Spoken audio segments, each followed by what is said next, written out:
How we doing, everyone? My name is Will Holdren. I am the host of the Will Power Podcast. Today we have an incredible entrepreneur and a founder of many companies. I actually met him at the last Atlanta real estate conference that I was at, and his name is Andrew Cartwright. And Andrew is actually the founder of over 32 startups in 17 different industries. On top of that, he has had 17 acquisitions and over five exits. And his most prominent company right now that he is working in is called Capital Velocity, where they transact over $1 billion every single month with loans. With that being said, he's also the author of The Origin of Opportunity. It's an excellent book. And he is actually the first billionaire that we've ever had on this podcast. So it's an absolute honor to have him on with us. So, Not, Andrew, first and not yet, foremost, thanks for joining me. yeah, yeah. Not yet a billionaire, reluctant. Probably done over a billion, but Yeah. for sure done over a billion. But yeah, not stably net worth billion. Yeah, All right. so We're I going to wish. round up, though. We're going to round up. It's close enough. Yeah, if you round up, I'm good to go. Yeah. There we go. But There we go. thanks for the compliment. It's definitely in the plan in the next couple of years. And part of the reason I say reluctant billionaire in the background Yep. is because I definitely could have been there already.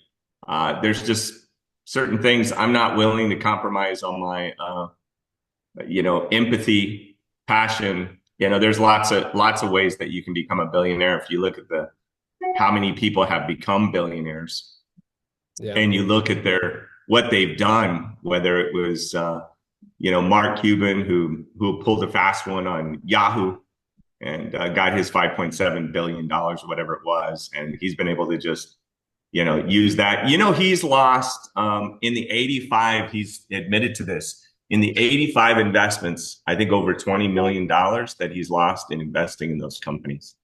So you have that, and there's just lots of you got Bill Gates grabbing Steve Jobs, operating system and running off with it. You've got just if you really start studying billionaires, there's very few that actually organically grew it on their own. Like say an Elon Musk is one of the rare breeds that risked it all several times and is obviously he's probably my favorite of success stories. Elon Musk would be my absolute favorite. Yeah. Couldn't happen to a better guy. Yeah. He's pretty incredible. Have you met Elon Musk? No, I haven't. I look forward to that Yeah. someday. Maybe I'll see him around in the political arena. I mean, once you get to a certain level in business, a lot of stuff revolves around politics and politicians. Yeah. Getting them to agree to stuff. So Yeah. Yeah. Well, jumping into your story, I know you talk a lot about a lot of billionaires, for instance, they didn't do all organically on their own, but going into your childhood, I mean, what was that like for you growing up? What was your situation like? Were you always an entrepreneur growing up? I grew up in a household of two entrepreneurs. My mom had always had like an entrepreneurial spirit. She was at first a homemaker and then a jeweler and a wholesaler. And then my dad was a contractor that I grew up in the house I grew up in. But 12 years old, I was financially cut off. At least that's what my father told me, Wow. that you weren't getting any more money. And brutally, when it came to finances, I had to figure out at 12 years old how I was gonna, earn the money that I needed for, clothes, food. I even so much at school worked in the cafeteria, got paid in food.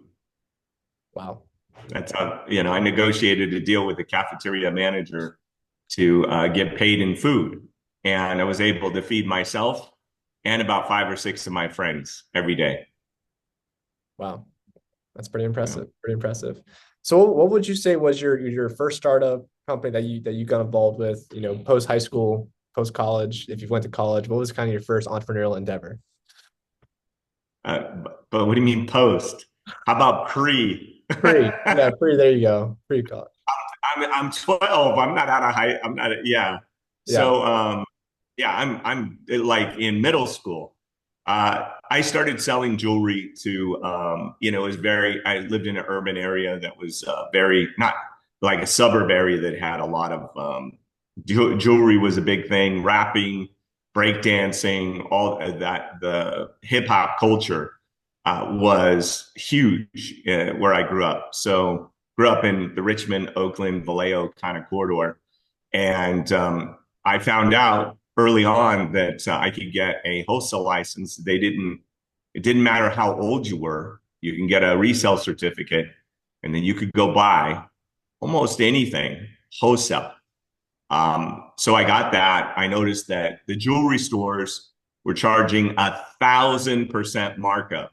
That means if something was $30, they charge like as much as 300, right? So 30 to 300, what I did was just buy and sell it for double what I paid. And then I would collect half the money up front. So if somebody was buying a $10,000 gold chain, that would be, my cost on that might be 1,000. I would collect 1,000, that would pay for it. And then when I delivered it, I would just collect the other 1,000. And I made $1,000 off of that rope chain. And there was a lot of those. There was a lot of drugs in the community too, which there was a lot of free flowing, stupid cash that was floating around. So from 12 to about 15, I did that and started selling to, I wanted to, obviously a more predictable way to sell. So I started selling to like Long's, Payless, Macy's, lots of different stores, general merchandise that was being imported in from South Korea, not North Korea, but South Korea. So I got with an importer that didn't speak English and bridged the gap between a difficult they had communicating and selling and what I was able to do effortlessly at 15 years old, which was actually sell. So Yeah. uh, yeah.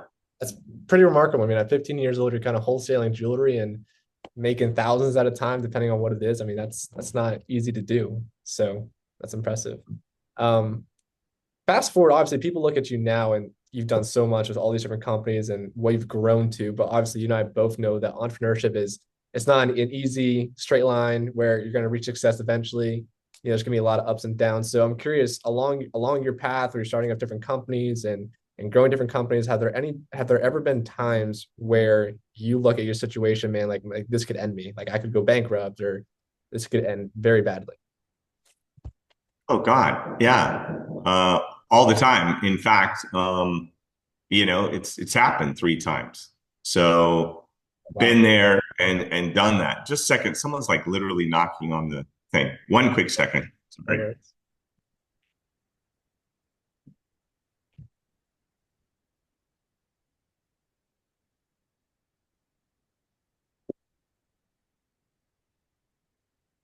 Podcast. Sorry, man. No worries. No worries.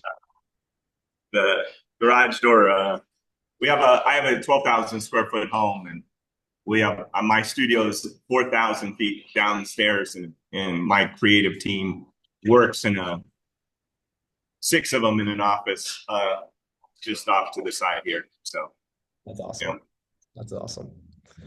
That's impressive. But yeah, so jumping back into that, so you mentioned you went bankrupt 3 times, right, during your career. I mean, never, never bankrupt. never bankrupt. Okay. Yeah. So I've gone from, hundreds of millions to $12.8 million in debt, but never filed personal bankruptcy ever. Yeah. So I just always called all the banks, negotiated everything, and got people paid back. So each go around, I did not file bankruptcy. That was the last time I was 12.8 million in debt, and then before that, I had lost 15 million in 2002 and went $875,000 in debt, and spent that. That's when I was like homeless, hiding my car, sleeping, behind the gates of an apartment complex so that they wouldn't take my car while I was sleeping in it, and then showering at the gym that I was paying a gym membership for $10, and going and grabbing my clothes from a storage unit.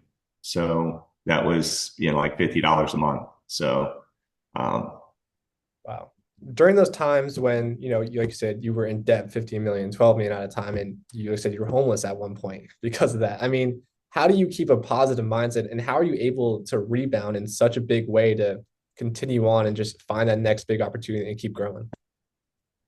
I think it's one of the biggest problems is, entrepreneurs, if you're working for or connected to the money and it owns you and you don't own it, money is gonna like rip your soul apart.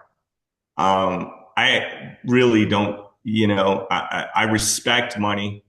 I definitely am a shit, handle it as a shepherd, and take care of it and take care of other people with money. But for the most part, it doesn't run my life. It doesn't own me. I see a lot of entrepreneurs that operate from absolute pure greed, and envy towards other people that they want to figure out how they can accomplish something. And for me, business has always come from a place of love and passion to serve people and give them what they want, whether that's a product or service. And then I align myself with something that has margin, and I consider profit a small price to pay for efficiency. So if I can deliver a service or a product efficiently that has margin, then I can produce a profit. And if the whole market falls apart, like in 2000 when it did, in 2008, there's not much I could do to avoid that. But if money owned me, I wouldn't be alive today Mm, wow. because it's been so brutal. God's put me through some really rough challenges. I say that humbly because then God's gonna go, let me go ahead and give him an even bigger challenge. And I'm Right. like, Right. Knock on wood. no, Yeah. not so much, man. Just Yeah. because there's so many people that have just made it one time and just never lost it. But if given the opportunity to do it again, could they really? Right? Yeah. That becomes a question. I guess God put me through that process 4 different times so that I could know for sure that the blueprint that I use for success works. Right. It just proves that you're resilient. You found a way to bounce back and make it work in a big way. Um, Yeah. for a lot of people listening, a lot of people are currently entrepreneurs and have their own companies, and they probably, might be at a $1 million range. But in your experience, I mean, what is the hardest thing about growing a company from like 1 million to 10 million to 50 million, eventually all the way up to like 100 million? So like, what are the main difference that you're seeing from entrepreneurs that are operating at $100 million level compared to people that are operating at the $1 million level? I would say, and it's so obvious to me, and I see it all the time. It's frustrating because even talking to people about this, they won't hear what I'm saying. So I'm going to say this, even though probably nobody will really understand, interpret, or do what I'm about to say. It's like almost like a waste of breath. But I'm going to say it anyway because I see it. Most people don't get their head around the financial aspect of their business. They're more worried about being a CEO than one of the next spots, almost equivalent, is a CFO, a chief financial officer.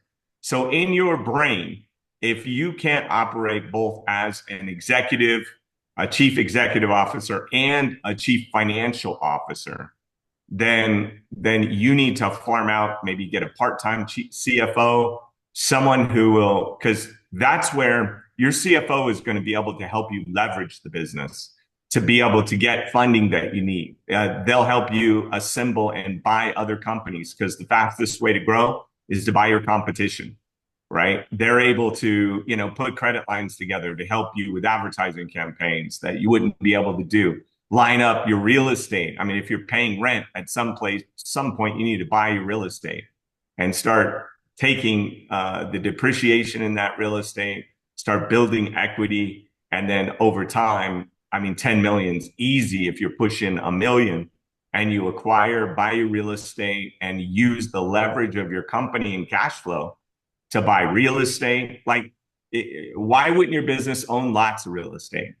Like 50 different properties that you're reinvesting the money that's coming in. So at some point, like even the money that you have in your account, most everything that I keep, in accounts is in a money market account. So they're paying me 5% of my money while it sits there.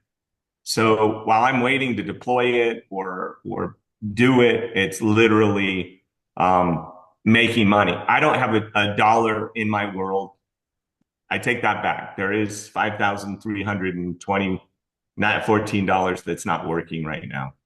So I'll get it to work, but Yeah. it's not working.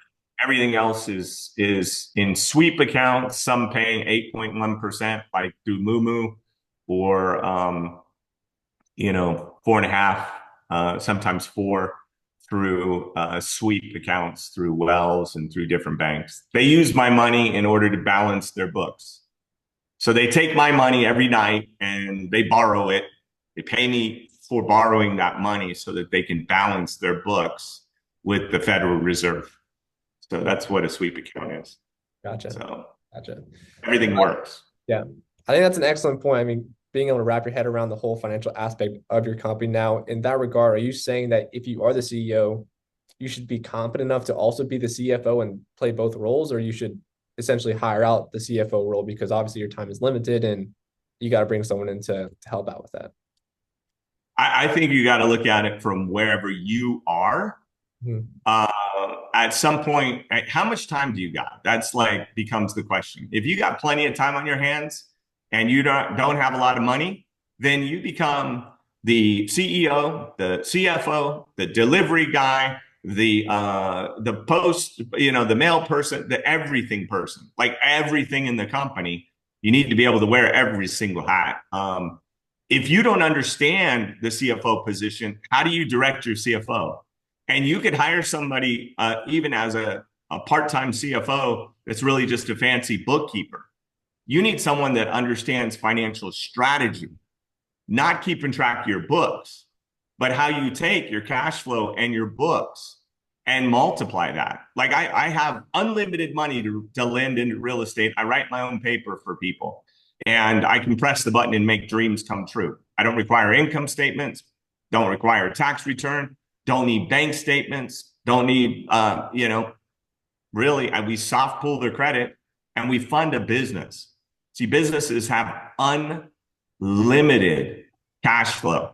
So if somebody comes to me for a loan, we do 5 million, they come back 3 weeks later, ask for another, we do another, and none of that hits their personal credit because it's businesses are meant to be in debt. Look at every single corporation. The debt on the corporations equal almost to the equity side. So if a company is valued at, $1 trillion, it might have 800 billion in debt. Wow. That's called leverage. Every Yeah. company in America that's publicly traded.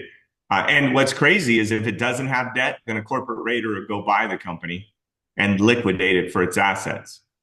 So debt is also a strategy to protect your assets from being attacked, Hmm.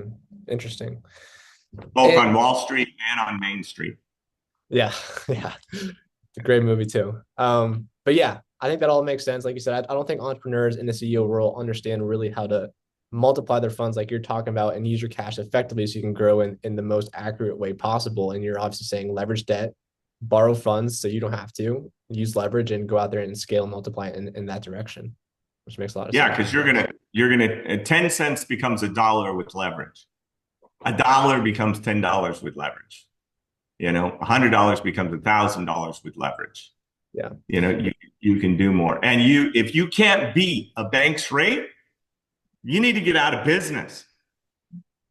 Bank rates are 6%. If your business isn't making at least 33% to the bottom line, find something else to do. Yeah. Yeah. So you mentioned that you obviously provide a lot of loans to companies. You have an infinite loan amount that you could personally do. For these companies that are coming to you, I mean, are you looking at their current cash flow? Or are you looking at projected cash flow? Or what does a company need to be at in order to, secure funding, secure loans to go out there and start leveraging, cash bank money? The key is what do you really want? The real thing is you want an asset that pays you that doesn't eat you. Accumulating something that doesn't pay you is accumulating liabilities. I don't help people with liabilities. If you want to buy a personal home, that's a liability. Not interested in helping you. If you need like personal credit card, not interested in helping you. That eats people.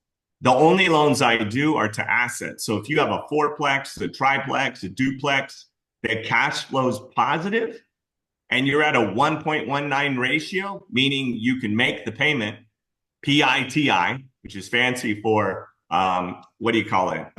The payment, interest, taxes, and insurance. And then you have 19% above that, which you can look at Zillow and it'll tell you exactly what the PITI is. And then you just add 19% of that. That's the cash flow you need. And then if you have that cleared, you can buy as many properties as you want and you'll get paid that 19% above the payment goes to your pocket.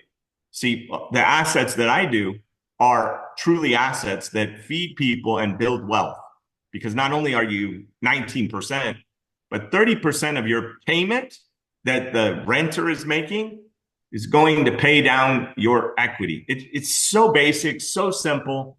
Yeah. Like it's so dumb to get wealthy and to get rich. It's like I don't know why people make it so hard. It's just not that hard. Yeah. So would you say real estate would be the suggested vehicle for people to get started if they're looking to get started in entrepreneurship and don't really know what industry to go into? Obviously, you're in over 17 industries. Would you say real estate is the best one to jump into and learn from and grow in? So again, you got to. It depends on where you're at. For most billionaires and lots of people, real estate is a storage of wealth and a tax shelter, right? It's a way to reduce because you get 27-year straight line depreciation, 27.5 depreciation. So 1/27th of your house or a residential property you can write off on a commercial property. It's 39 times. So it's 1/39th every year you get to write off in depreciation. So if you're paying a lot in taxes, real estate is a no-brainer. If you have cash flow and you're looking to multiply that cash flow so that it works and earns, then you want to buy rental real estate and keep a rental portfolio and just keep building that in your company. If you're short on and need quick cash, then real estate, if you're going to fix and flip a property, is probably your fastest way to get cash. And if that's not what you're good at, go earn a lot of money in your business and then put it in a rental property and build a portfolio. We do 30-year fixed loans. You get the margins right and you got mailbox money. So it's pretty simple. So depending on where you're at, it could be that you're buying a property for your business and you're renting out half of the property so that it pays for itself. It could be buying a fourplex to live in one and hack your rent so that you pay nothing so that you can save money. Like if you own a company and you buy a fourplex and you move into one of the units and the three pay, right? I know one person that just showed me a deal. One single unit paid for the whole fourplex. Wow. So they're sitting there in a fourplex, one rent payment paid for the whole loan. So literally they're getting cash flow from two other units and they're living in one.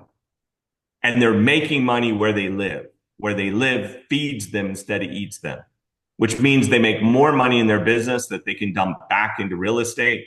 And if you can delay your gratification, not buy crazy, stupid stuff like expensive cars and watches and, just blowing your money. You want to wait till you've accumulated so much so that you can scrape 10% off the top, and then that's your enjoyment money. But for the most part, 95% of whatever, I just let it keep going. It also builds a safety nest to know that if market cycles, which we have all the seasons in a market, we have winter, summer, spring, and fall, so you need to be prepared. Like people are thinking we're going into summer with Trump. We may not. We could be going into a winter because we're going to pull back on spending, which means there'll be less money in the economy. And if we have tariffs, it'll cost more. The only offsetting balance that I can see in Trump's policy is that we'll get oil from Texas, North Dakota, from the US. And that should bring more money back to the US rather than sending it to the Middle East, which is, I mean, you go to the Middle East, there, it's a desert. Yeah. Where did Dubai come from and Abu Dhabi? And where did that unbelievable islands come from? It came from oil. And, the US is such a big feeder of that money to them. So, Yeah. we need to bring it back stateside. We could have all that stuff if we pulled our own oil. We would have, an island, Palms Island, out maybe in Texas Yeah. or in Florida. But instead, it's built, in what do you call it? Yeah, Abu Dhabi or That's it. Dubai. Right. You know, where do you think that money came from? Yeah. Well, like you said, I think with Trump, I think some things will definitely be shifted around, and a lot of people are uncertain what the market's going to look like. Obviously, you being heavily involved in real estate, what is your projection? We know with Trump coming into office, and where do you see the real estate market going the next year? I mean, Trump's a real estate guy, right? Yeah. So I do think he'll come through on the promise of taxes. So I think there will be money in the economy because of the tax strategy that he implements. I think, some of the spending, reduction in spending, we're not going to see for a while, but we will see right away if that spending stops. Although Elon and some of them have been talking about how even if they lay people off, they'll still pay them for up to 2 years, which would be the money would still be in the economy Yeah. because a large portion of our economy is printed out of thin air. If we're going $1 trillion in debt every year or 2 trillion, that money is flowing back into an economy that's not sustainable, which means we're going backwards a trillion or $2 trillion or $3 trillion per year backwards. So we're printing money out of thin air to support our lifestyle. So it's like a credit card that we're spending the money because we're not collecting enough money to cover the burden of government at the moment. Yeah. Does that scare you how fast the amount of debt is growing in the US? And do you ever think the US dollar could potentially crash in that regard? So money in itself, I've studied currency since I was 15 years old. Money is just an idea backed in confidence. Uh, Money's just an idea backed by confidence. That is it. So, to the degree that we're confident the US dollar will be used, will be to the degree of the strength of the dollar. Now, there's been 1,500 currencies that have collapsed. I carry $50 trillion in a wallet that's Zimbabwe money.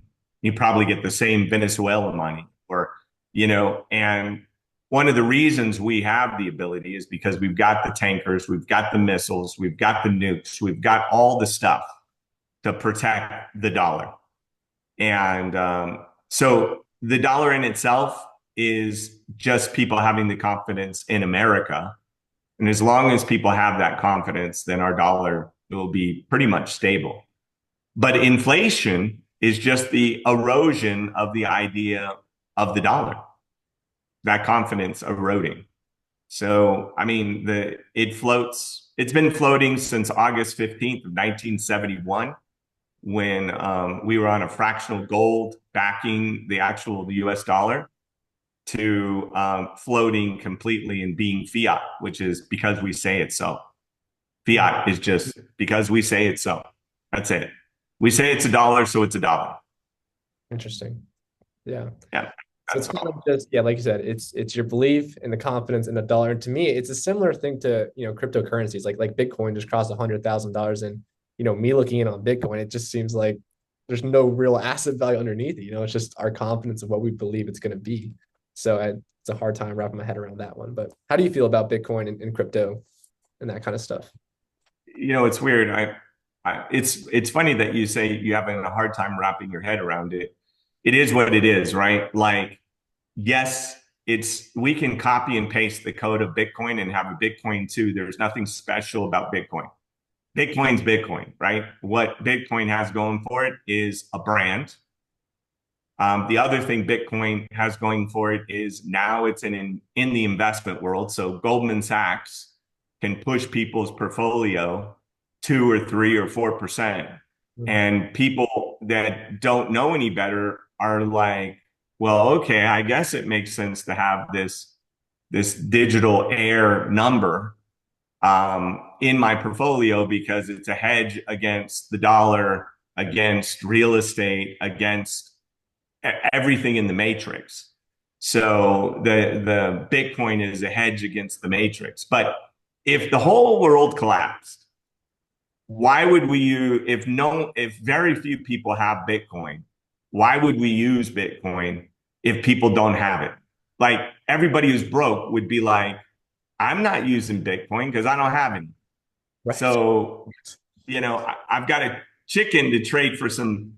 I got an egg that came from my chicken. I got 8 chickens, so I got 8 eggs, or I got a dozen chickens that give me a dozen eggs, and I can go sell those eggs to buy me a steak, right? Or that would be a huge disparity there. $3 or $4 compared to 20. Right. But that's a bad example. So maybe I need, four of those egg or five eggs days before I can buy a steak. So maybe Right. I eat a steak every 4 or 5 days. But Yeah. why would the everyday person trade their time and labor for Bitcoin if they don't have any? So I do think there's a problem there. And the other thing is governments, I don't ever see it supersedes our economic structure to allow a digital currency that is transparent. The government needs the ability to, like right now, if it didn't have the ability to print $1 trillion to $3 trillion, we'd have to collect that from everybody, like in real time. So we'd have to go grab everybody's stuff to pay for the government that we have, the size of the government it is, and the cost. Yeah. So Bitcoin doesn't allow for governments to print money. Doesn't the creation of money, like a dollar creates $10, that happens through the banking system Mhm. and through credit and through assets. Bitcoin doesn't. It doesn't. There's no way to dilute it so that it could be, in fact, something that could be printed by governments. And we have so much control and manipulation that we can do with currency, with sanctions and making it difficult and Right. tracking, and spying on every single person using money. I don't I don't know how the government actually ever gives up control of printing money. So I think if any digital currency became a threat that was part of the global conversation, I think we would attack it. Yeah. And the NSA would destroy. Um, there's nobody's going to watch this video now because I said that. They're going to suppress it, Right. and Podcast up and down. Yeah. and yeah, it's like, yeah, there'll be, yeah, no, no, no, we'll have a disclaimer underneath it with the little topic that says, the real economy is, yeah. Yeah. So, Yeah. No, I think, but yeah. Yeah. SHA-256, which is the foundation of the encryption, because I've studied it heavily, I've wrote white papers on it. I've lobbied for the blockchain task force. You can look it up on Google for the Wyoming, which has the most crypto-friendly laws in the entire country. They've got crypto banking, crypto insurance, crypto companies, where you can have an autonomous company that is built on the blockchain. I was there in 2016 fighting to put all those laws in place, and have been watching it and connected with it and part of it for a good 8 years. So I see the value of the blockchain, which is one of the best technologies to come around, to have trust that is distributed in air that nobody can mess with. Mhm. The question is, NSA created SHA-3, and we're part of 256, which is the encryption. So if they did that, do they have the ability to destroy it? Number one. Number two is, once we have quantum computers to the point where I think we hit 48 qubits or 49 qubits there won't be a single encryption technology on the planet uh, that can't be broke. Yeah. Yeah, quantum computers are a little scary. I think I saw recently that I want to say Apple or Google, one of them just finally completed their quantum computer and was able to solve like insanely hard question formula in like 5 minutes. It's something that would take a normal computer like 100 years or something. So it's a scary Yeah, technology. it's a very different kind of processing computer. So we probably won't see it necessarily in our day to day because we deal with linear programs that are based on code and the sequence. Yeah. Um, quantum uses superpositioning and basically can compute basically all kinds of stuff at the exact same time and isn't dependent on going through a central process of code in order to, get to something. It can look at every possibility and try it at the same time with superpositioning. So you've got this, but that at the same time is not going to help with Quicken or QuickBooks or your email program. you know, It's uh, hardly, it, it might speed up AI a bit by giving AI so many variables to choose from that give it more access to computing to knowledge yeah. all at once. Yeah. Yeah, it'll be interesting to see what happens, in the future. But it's a lot of things are changing fast with AI, obviously quantum computers and all that stuff. So it'd be cool to see what happens. But before we run out of time, I just want to ask you a couple more questions. So one, obviously, the stature you're at, the level you're at, I'm sure you've seen a ton of entrepreneurs have startups, grow their startups, and then something happens and something causes them to crash and burn. So from your perspective, when you're looking at other entrepreneurs that are building companies and you've seen them reach a milestone of success, I mean, what is the number one reason why, for some reason, that entrepreneur would end up failing? I mean, is it like alcohol, for instance, or women, or anything like that? Or what have you seen, that causes people to crash and burn down the road? I've seen quite a bit, but I would say the biggest thing for me personally has been partnerships. Hmm. They have an old saying that in the legal community they said the first ship to sink is a partnership, right? So It's good. it's unless you have good buy sell agreements, unless you have the ability to part ways. I've had partners that in big companies that ended up getting on drugs and tanking the company. I've had partners that have gotten married and the spouse just destroyed the culture and destroyed the company. I've had divorces where people again the divorce killed the business. So I would say divorces kill a business, shady partners, drugs. Everything goes back to a woman, though. That's a joke. That's a joke. so, Yeah. Adam and Eve, yeah, go back to the creation. Adam Adam and and Eve. Eve. It's like it's there. It's the thing that Oh, blows everything up. It's yep. why P Diddy's having issues right now. Right. You know, it, Yeah. Yeah. P. Diddy, all yeah. because she filed a lawsuit that opened a can of worms, and Right. now he's gonna go in front of our peer group and in May and have to deal with that. So and Jay Z now and Well, just lots of hopefully, people. hopefully you haven't been to any P. Diddy parties. So we'll just No, but imagine if you're partners with P Diddy in a right. company with him, Yeah. right? I mean, it's a perfect example. You're partners with Jay Z, right? Um, Yeah. you choose your partners wisely, and be careful that you don't partner with someone who's envious, who's jealous. And the other thing that happens so often in partnerships is one feels like they're working harder than the other, and it becomes a race to the bottom of who can do nothing. So, if both partners don't have a ridiculous work ethic, like I work 7 days a week from the time I wake up till the time I go to bed, I'm working. Yeah. And don't cry for me because imagine I get to go to the playground and play on the monkey bars and the merry-go-round every day. So I want to be on the playground as much as possible. So it is definitely not the definition most people have about work To me, it's joy, it's excitement to be able to make dreams come true, to be able to fund projects and to help people with ground up construction and rental property to build wealth or to fix and flip a prop. All that stuff just fires me up. Buying businesses with my audience and Origin of Opportunity. That whole community is a lot of fun. We're selecting and buying businesses there.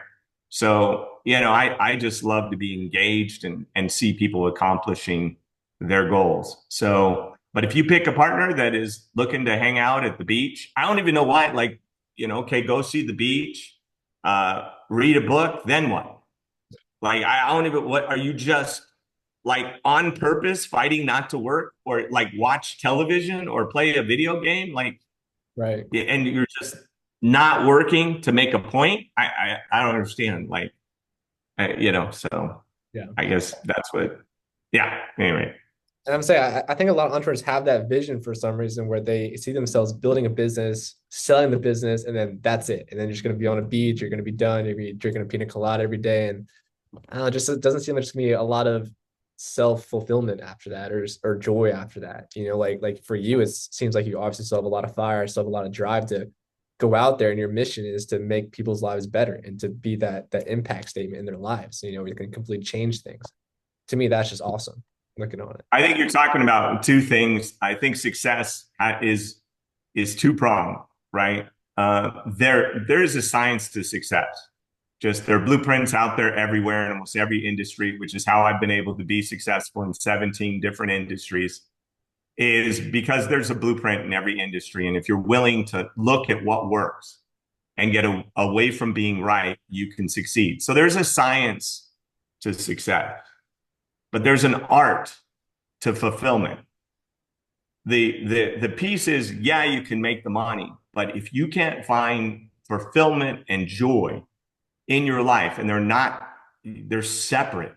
It's an art. It's not a science. There's no formula for elegantly, intelligently being able to, find fulfillment. It's something that is personal to every individual. I find fulfillment in lots of trinkets around here, in the relationships I have. I find fulfillment in my wife. I find fulfillment in seeing people's dreams come true. That fires me up. That fulfills me and fills up my heart. It has nothing to do with how much success I have off of making people's dreams come true. That to me is just a byproduct that I don't even care about because it doesn't change my life one way or the other. It's like if I make whatever, a million or 2 million or 10 million, it doesn't change my life at all. My life's still the same, still going to eat a steak, still going to go for a 2 hour run, still going to, nothing changes. So if I was so focused on success, I would be so depressed right now because I have so much of it. I'd be so depressed because that's the science piece of it. I've got that mastered. What came later on in my life is really understanding the art of fulfilling my soul by bringing, God into my heart and Jesus and, all this stuff that makes me feel good, that fills me up so that I enjoy the life I'm living. Yeah, I think So yeah, I think that's a very incredible point because I think a lot of people are starting businesses that, like I said, they really want to chase success and chase the money, and that's fine to do that there. But like I said, it's a whole other aspect to find that fulfillment piece. And so, looking at that fulfillment piece, I mean, you touched on a little bit, but what are the main categories that go into that fulfillment piece? I mean, is it just thinking the top of my head, like religion, love, family, health? I mean, is there any other categories that you would throw in there, or those categories, or? I think health, relationship, and really important, the biggest relationship that you'll ever have is the relationship with yourself. Hmm. Stop abusing yourself. Stop beating yourself up. Stop comparing yourself to other people. Stop comparing yourself to other people's success. Be kind to yourself, right? I mean, that's the thing I would say is that, start out with you, forgive you, be okay with where you're at so that you can get to where you want to go.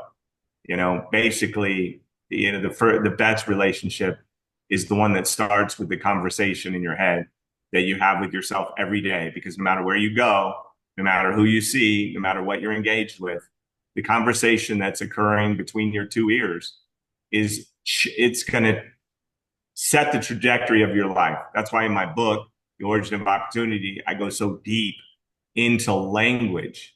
Because if you can change the conversation in your head, Yeah. you can change your life. It's all a matter of perspective. Yeah. We create everything. We created this podcast. We're creating the conversations. We're creating the questions. Everything is just invented. Right. So whatever you're saying to yourself is an invention. And the sooner you realize that is of your own creation, you can start to change the conversation to what will support and serve you and the people around you. Yeah. Man, I think that is so good. And me being a younger person, I know there's a lot of young people out there too that try to rush the process, try to jump into a business that and just don't see the long picture. But a lot of times, I mean, you go to social media and nowadays you're comparing yourself to these social media entrepreneurs that look like they're absolutely crushing it and making $1 million in their very first year. And it's super easy just get depressed. And like you said, compare yourself to people that aren't even doing it that legit, and so it's an easy hole to go down. I think it's so important, like you mentioned, to not compare yourself, make sure you have loving language you're talking to yourself with, and grow at your own pace. Everyone has their own timeline and goes at their own speed. So it's crucial. Yeah, and the crazy thing is that people are buying all this stuff. I call the blueprint, the financial blueprint. I've seen done with my own personal hands about 77,000 different loans that I've, had my eyeballs on. I got lots of other ones that I never see, but a lot of people are looking good going nowhere. Mm. So even though today you think they're on top of the world and it looks amazing, that's a battle. It's not the war. That's the difference between rich and wealthy. You can get rich, but being wealthy is sustainable, protected wealth that will carry you through a lifetime and into your next generation. So I think the biggest thing is patience. And why buy a bunch of stuff to impress people that don't like you anyway? Right. Right. They just don't. I'm sorry. No one cares. No one cares about your Lamborghini. In fact, I'm driving a Lambo around or a Ferrari or a McLaren and pull up. People, they ask two things. What do you do? Not the content of my character, but how am I making enough money to buy that car? And the only reason they're looking at me is because of the car, Right. not for Right. no other reason. So here I am with somebody that just is interested in the car and how does the job is what I'm currently doing in the world something they could do to go get a Lambo. Right. And I'm not even seen. That's why I wear black every single day. You'll see me in the exact $12.99 shirt every single day, um, because I'm more interested in sharing the content of my character than what I have. It's also why I didn't flash the 275 cars that I've had, at any given time, and I don't show any of that stuff. Just barely because I love the Cybertruck pull, left back in the video. But before, for 8 years, my camera was turned to where all you saw was the screen and Yeah. nothing else. Now my Le Mans prototype Radical is over there, my race car, and I'm showing a little bit, but it's because I found enough people that follow me because of me and not because of what I have, but what I have to share. That I'm okay with showing more of what I have. Yeah. It's like casting your pearls before a swine.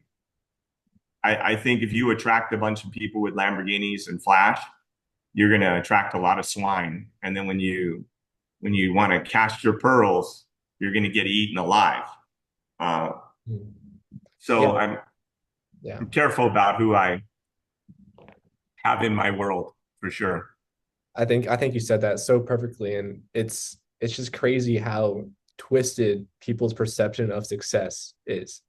Like you said, they come up to you because of the Lamborghini, not because of your character or how many people you've helped or how many lives you're positively affecting every single day. And I think that needs to change, in people's mind in our society for sure. But Yeah.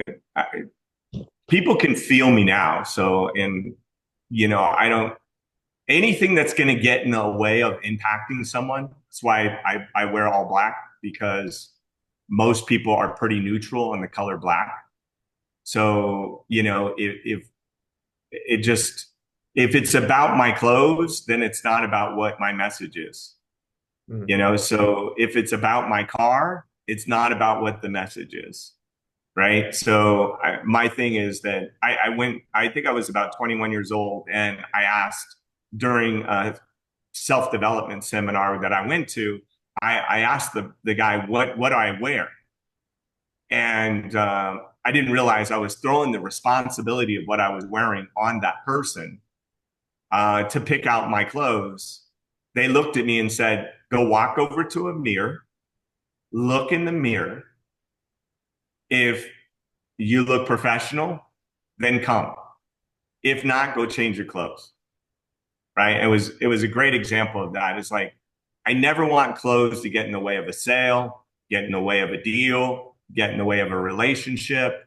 I never want clothes to, and I think suits are another thing. I dropped suits 20 years ago just because, I people identify that with like a banker, maybe an insurance.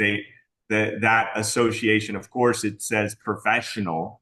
And if I was running for president, I'd be wearing a suit, or maybe not. I maybe not. You know. So yeah, I think either you can produce the results or not. And no clothing is going to get you there. No car is going to get you there. Faking it till you make it is just dumb. It's just dumb.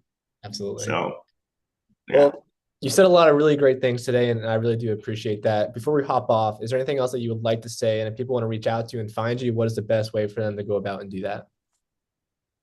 Uh, Andrew Cartwright, I want everybody to know that I love you. First off, and if you want to find me, you can just Google Andrew Cartwright. I have a community called Origin of Opportunity you can go to.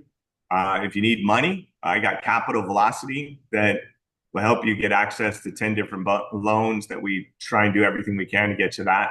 And then also, because I found that's my biggest place is being money is such the biggest stopper for most people. And I want to help people understand their credit, understand business credit, and be able to have access to unlimited capital. Like I've been able to get unlimited, just like Elon Musk has unlimited capital. Jeff Bezos has unlimited capital. How do you go 20 years losing money in a company and become like the second or third richest person in the world? Right. Because they know how to get it. So Yeah. that's my thing, is to be able to give back in that regard to help people fund their dreams. So Awesome. that's how they find me. Excellent. All right, guys, there you have it. Andrew Cartwright, thank you so much for joining me today.